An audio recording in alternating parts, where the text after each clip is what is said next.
Intro to Take Two. In the early fall of 1972, two college students find a body along the Turnpike in rural Pennsylvania. Eyewitnesses give us an approximate time of the body being dumped and possibly the actual murder. There are a pair of serial criminals operating all over Pennsylvania, Ohio, and Kentucky during the time the murder happens. They are caught and jailed, but it would take outlaw biker magazine fiction to link them to Morgan. A grand jury would take 2 years to review all the evidence and recommend the changes. Today we're going to take a look at Morgan Peters' 1972 murder and its 2019 charging of a man, right after my overly obnoxious trigger warning, and me drinking a little bit of my apples and spiced tea. Roll the intro.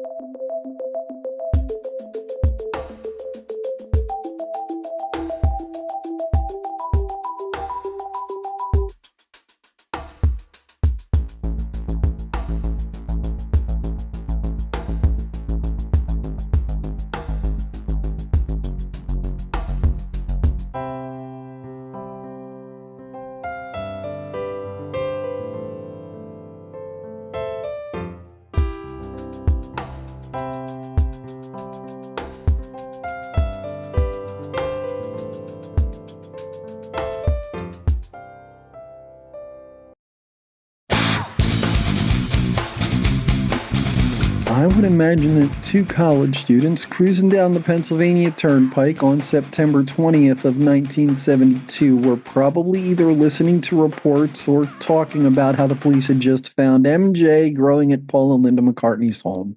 Roundabout's the Carlisle area, mile marker 89.2 to be specific, nature might just call. Just passing through on their way to the University of Cincinnati in Ohio, they do not see a rest area. The two college students pull over and head into the weeds behind the guardrail when they realize the area is occupied by a body. Reports aren't specific on if they drove to a phone, had a CB, or flagged down a trucker with one, but the boys report it to the authorities. Police show up and start a crime scene investigation. The fully clothed male lies face down in a ditch and there are no tire marks or footprints near the body. A ratchet box laying nearby is later identified as belonging to the victim. Police from a neighboring barracks show up at the scene with some information.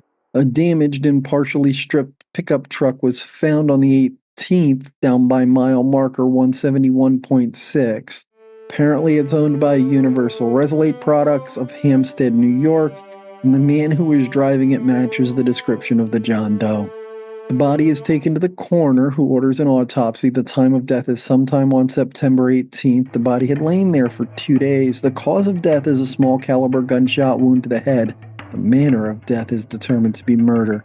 The police take the truck and camper it is towing to the Chambersburg State Police Barracks. The door latch has a bullet hole next to it and bullet fragments lie under it.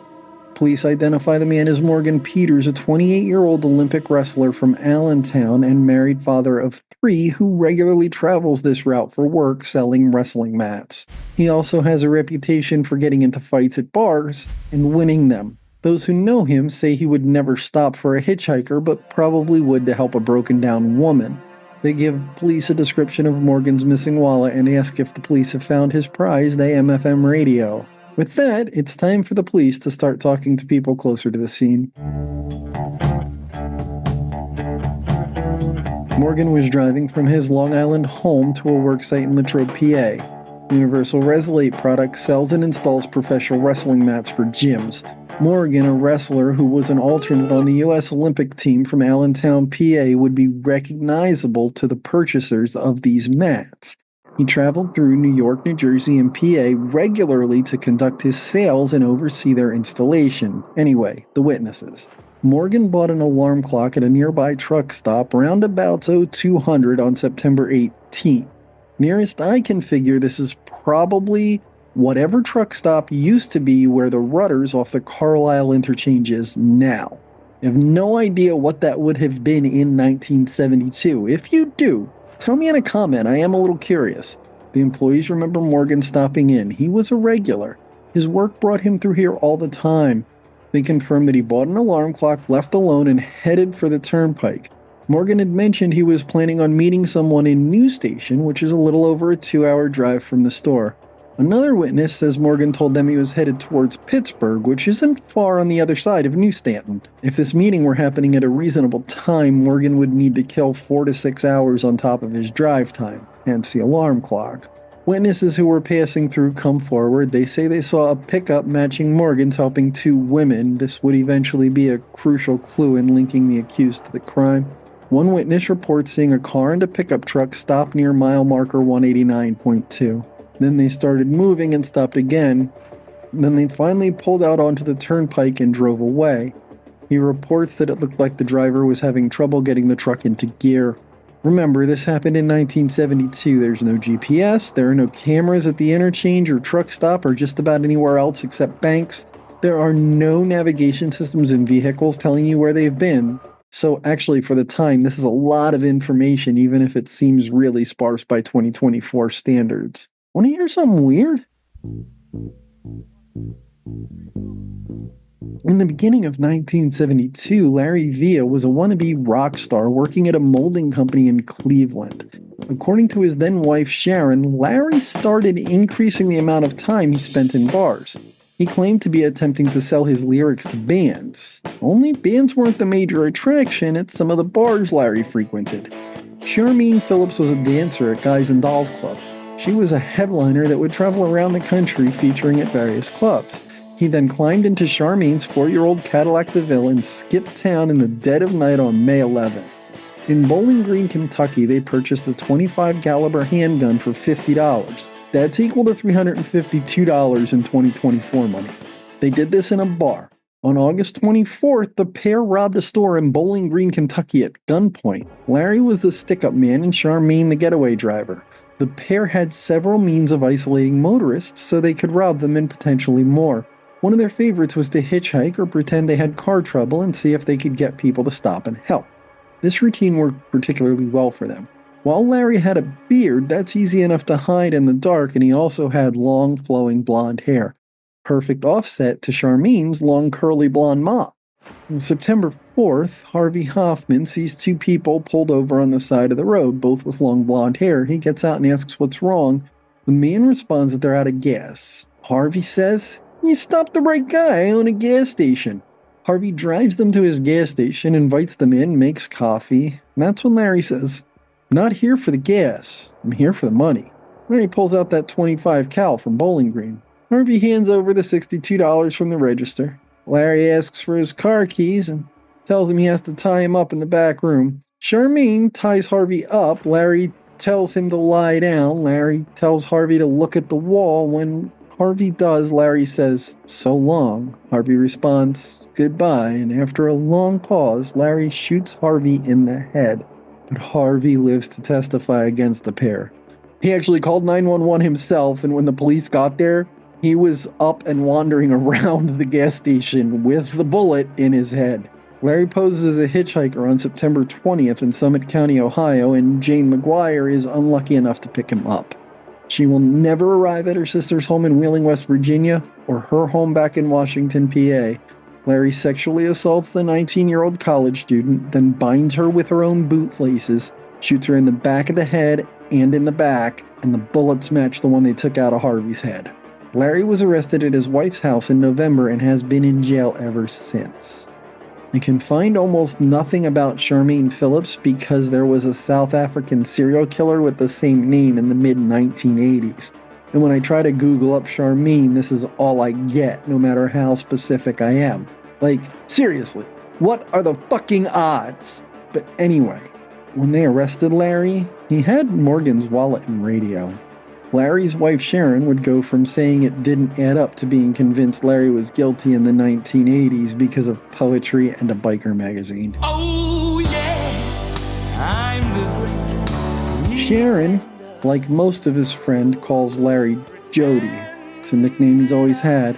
In the 1980s, poems and short stories start to show up in biker magazines under the name Jody Villa. By the way, Sharon was Larry's second wife. I don't know his first wife's name, but you just need to know this because it took both of his ex-wives telling the authorities that he was publishing an Easy Rider under the name Jody Villa for them to look into it. They find a story in the September 1985 issue of Outlaw Biker titled Dangerous Dave. An excerpt reads, As the driver approached on foot, a cold voice from behind a tree told the man to stop and not move a muscle. Dangerous Dave then described the shooter approaching the man and ready to shoot. Overall, it's about a woman who hitchhikes, and when someone stops to pick her up, a man attacks them. Easy Rider, published Payback in Full in October of 1988, is eerily similar to the crimes committed against Harvey. Moonlight Ride appears in the June 1989 issue of Easy Rider and tells the readers about Jane's case. These and other poems and stories that Larry publishes convince Shannon he is guilty. Until this point, she had always thought he was bookish, but simply not capable of these horrific crimes. Seeing him almost brag about it for other criminals to get off on, that convinced her of his guilt. Remember when I asked if you wanted to hear something weird? Okay, here it is. Connection between Larry, Charmaine, and Morgan wasn't even noticed until 2009 during a case review, because that's when police decided to look into the biker magazine connection from the 1980s. After they find the poems and stories, they question Charmaine. She says on the way to Chicago, they did a pullover in the middle of nowhere in PA. Here's the spot where Morgan was found again. It does fit the description. But most of the Turnpike in PA does, just to be fair. Still, when the truck stopped behind them, Larry got out, walked back to the truck, came back, said, "We gotta go." She says she did not hear a gunshot. She reports that she drove the car and Larry drove the pickup truck. She was surprised he could drive. According to Charmaine, this is when the pair parted ways. Alright, you can call me jaded if you like, but I tend to be more suspicious of what people say when they have a good reason to lie than when they do not. Charmaine has an excellent reason to lie. She is currently out of jail and living her life as a free woman with her criminal past far in the rearview mirror. While I can see her wanting to make sure Larry does the time for what he did, I can also see her avoiding the same outcome for herself. With that in mind, here is what I think this evidence tells us about what exactly happened to Morgan on September 18, 1972. So he stops and buys that alarm clock. We could guess all day about exactly why, but my guess is that he was either ahead or behind schedule. Otherwise, he brought one with. Therefore, he either had more or less time to sleep than he thought he would and didn't want to be late for his meeting in New Stanton. He then drives towards the Turnpike but does not go through the interchange, which cannot be seen from the truck stop. They confirm that he bought an alarm clock, left alone, and headed for the Turnpike. Once you are through the interchange, you can only stop in places the state marks for this purpose. If you pull off elsewhere, the police will rouse you and send you on your way. The areas leading up to the interchanges are fair game and lined with all sorts of vehicles every night. It makes for a fairly safe place to sleep in your vehicle. Police patrol because they know people sleep there, and there's a ton of people around if something happens. My guess is that Morgan drove towards the Turnpike and pulled up behind the first vehicle he saw pulled off to sleep, crawled into his camper, locked the door, and went to sleep. Sometime after that, but not very long, Larry and Charmaine pull up behind him. Larry finds the camper locked, shoots out the lock. The door latch has a bullet hole next to it and bullet fragments lie under it. The noise goes unreported for several reasons. It was most likely only heard by truckers, most of whom probably slept through it. These guys are used to sleeping next to highways, for crying out loud. Additionally, any drivers that heard it are going to be concerned about plausible deniability and getting tied up in legal proceedings, negatively impacting their income. As such, they're likely to stay in the sleepers and not check on it. Finally, a gunshot in the open country is not as loud and penetrating as you would expect. It can easily sound like a firecracker or a backfire from 70 or 80 feet away, especially from a small caliber weapon, and by the way, a tractor trailer is about 80 feet long. Larry then enters the camper and shoots Morgan in the back. The cause of death is a small caliber gunshot wound to the head. The second shot would be more likely to be reported than the first. 2 backfires are really odd. But there are no cell phones. If there was not a cop in CB distance, the Channel 9 call could easily have gone unnoticed. Then Larry and Charmaine drive away and get on the Turnpike with her car and Morgan's truck. After driving a ways from the place where the police might be headed at this very moment, the pair stops to get rid of the body. One witness reports seeing a car and a pickup truck stop near mile marker 189.2. A witness literally sees them stop, pull forward, stop again, and then leave. The witness reports 2 women being outside the vehicles both times they stop, and that the driver of the truck seemed to have difficulty getting it in gear. What the witness does not report is hearing any pops, bangs, booms, etc. So the pair are obviously dumping the body, which had already been shot. They then continue driving west with both vehicles, however they soon start to have trouble with the pickup and dump it. Either the suspects are not good with a clutch or there are problems with the truck's clutch or transmission. Those old stick shifts are often persnickety and temperamental, with tricks being needed to drive them smoothly. The only way to learn those tricks is to drive the vehicle. A lot. At some point before dumping the body, Larry took Morgan's wallet. Possibly at the same time, but definitely before dumping the truck, Larry takes Morgan's portable radio. When they arrested Larry, he had Morgan's wallet and radio.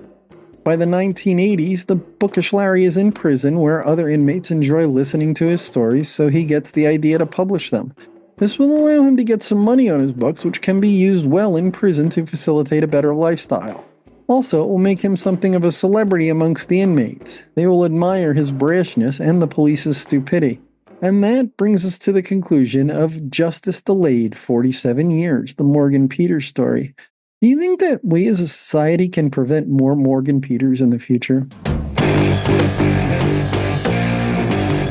What do you think about this case? Why don't you let me know in a comment while I tell you my idea for how we might create fewer fugitives in the future.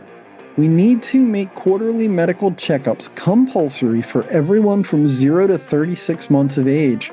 We need to make staggered semi-annual medical and psychological checkups compulsory for everyone from 3 to 18 years of age. Compulsory means that if an appointment is missed completely, the parental rights are removed from all legal guardians of the child immediately, permanently, and irrevocably. You can use religion as an excuse for child neglect when we let the Mormons practice polygamy. After all, their scriptures out and out say they're supposed to in D&C 132. Look it up. It gets every child with an adult they can trust whose job it is to ask questions and report abuse every 3 months. This will almost completely stop child abuse immediately.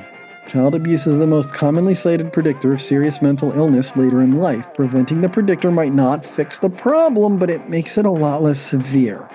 Additionally, it will significantly increase early detection and treatment of mental illness. As the mentally ill are significantly overrepresented among violent criminals, this will significantly reduce violent crimes within 1 generation. Our society is broken and we need to start fixing it. This is my idea and this video is my commercial. Thank you for watching. And why not help spread the message and share it? Even if you share it to an Instagram with 2 followers, if you use the share button, YouTube sees that and shows the thumbnail to more people. Thank you again for watching. Till next time, lock your doors. Unless you're sure the next door neighbor didn't need unreceived mental health attention as a child. And also, if you let the credits roll while you go potty and get a drink for your next video, the watch time will help YouTube push this video. And now, I got a jam. Tag. You're it.